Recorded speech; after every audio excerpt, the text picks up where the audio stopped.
Thanks for watching. Don't forget to like, comment, share and subscribe to. السلام علیکم ورحمۃ اللہ وبرکاتہ نحمدہ ونصلی علی رسولہ الکریم اما بعد۔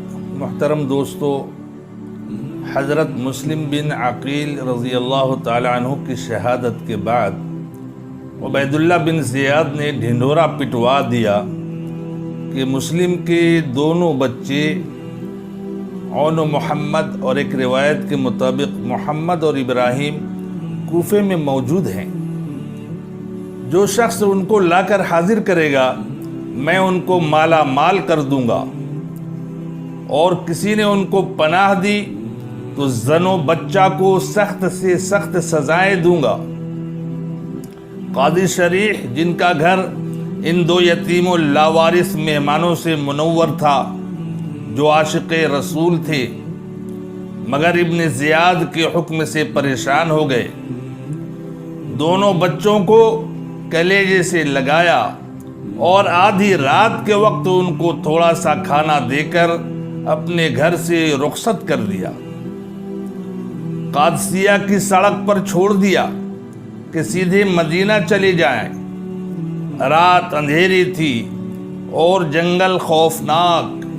6 اور 8 برس کے دو بچے جن کے پاؤں لہو لہان ہو گئے راستہ چل رہے تھے، ننھے سے دل سہم رہے تھے، اور ایسا محسوس ہوتا تھا کہ عنقریب ظالم ہم کو پکڑنے آ رہے ہیں۔ تھک کر بیٹھتے تھے، ڈر کر اٹھتے تھے اور گھبرا کر بھاگتے تھے۔ رستہ بھول گئے اور مدینہ کے معصوم مسافر بھولے بھٹکے کوفہ سے آگے نہ بڑھ سکے۔ بھلا کیسے بڑھتے جن کو شہادت میدان کربلا میں بلا رہی تھی؟ یہاں تک کہ رات نے بد نصیبوں کا ساتھ چھوڑا اور شبنم صبح نے بے کسوں کی حالت پر آنسو گرائے۔ پاؤں پھٹتے ہی دونوں کلیجے دھڑکنے لگے۔ حسرت سے ایک نے دوسرے کی صورت دیکھی اور یقین ہو گیا کہ آج آفتاب ہمارے لیے پیام موت لے آیا ہے۔ دشمن چاروں طرف تلاش میں پھر رہے تھے۔ اوپر نگاہ اٹھا کر دیکھا، آسمان دور تھا، زمین پر نظر ڈالی سخت تھی، سہمے ہوئے ایک دوسرے سے لپٹے کھڑے تھے، دل ہوا ہو رہا تھا اور موت کی تصویر ہر طرف سے نظر آ رہی تھی۔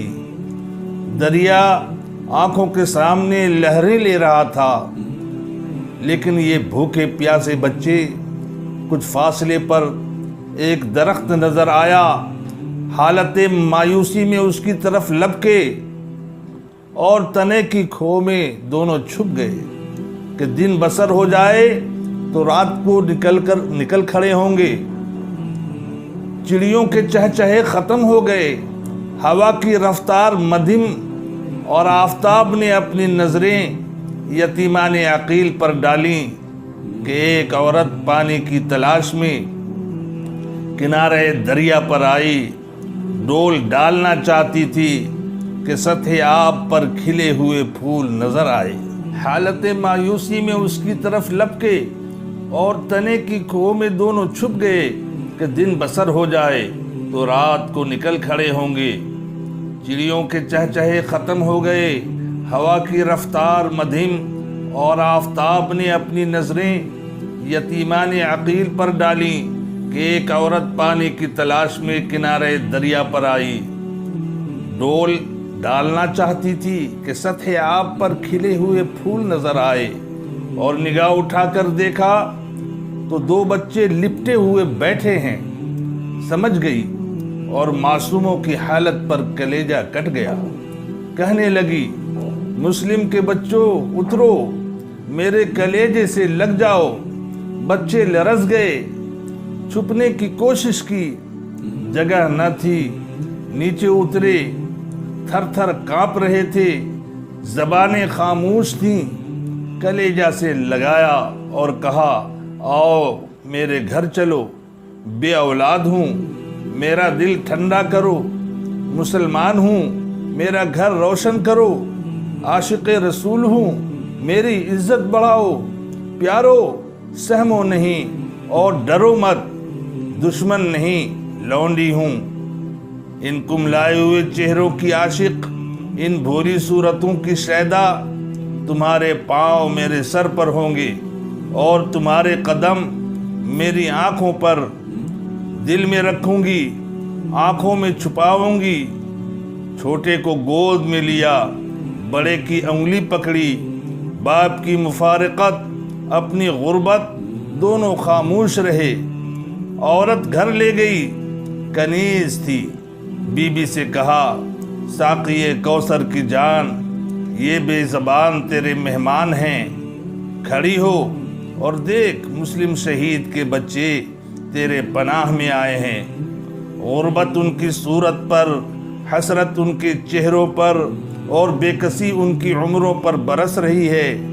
دیکھنے میں بے بس مگر جنت کے مالک ہیں۔ معصوم ٹکٹکی باندھے بی بی کی صورت دیکھ رہے تھے۔ وہ آگے بڑھی، سر پر ہاتھ پھیرا اور لپٹ گئی، رو کر کہا، مہمان نہیں سرتاج ہو، ان قدموں پر جان اور چاند سے مکھڑے پر زندگی نثار کروں۔ نہلا دھلا کر کپڑے بدلے اور کھانا پکا کر آگے رکھا، چاہتے تھے کہ کھائیں مگر موت، باپ کی موت یاد آ گئی۔ معصوموں کی آنکھوں سے آنسو ٹپ ٹپ گرنے لگے۔ گھر کی بی بی کے اسرار سے دو ایک نوالے کھا کر خاموش کونا میں بیٹھ گئے۔ گرمی کا قیامت خیز موسم تھا۔ آفتاب 14.5 گھنٹے مسلم کے مہپاروں پر نگاہ جما کر متزلزل ہو گیا، اور وہ ماہ ذی الحجہ کا قمر چہارم عقیل کے راج دلاروں کے پاؤں میں لوٹنے لگا۔ دونوں کے دونوں خاموش بیٹھ گئے۔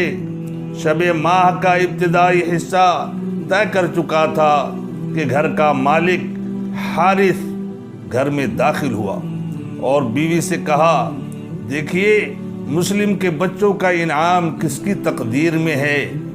دن بھر مارا مارا پھرا ہوں، کونا کونا گھما ہوں، ایسا نہیں جو ڈھونڈ ڈالا ہو، مگر ہماری تقدیر ایسی کہاں۔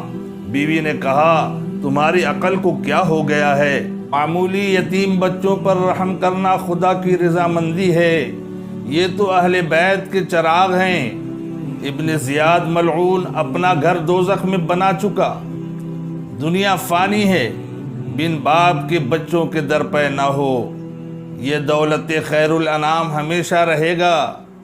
صاحب اولاد ہو، سوچو اور سمجھو، ان کو مار کر دولت دنیا نہ لو، رحم کرو اور جنت میں جگہ لو۔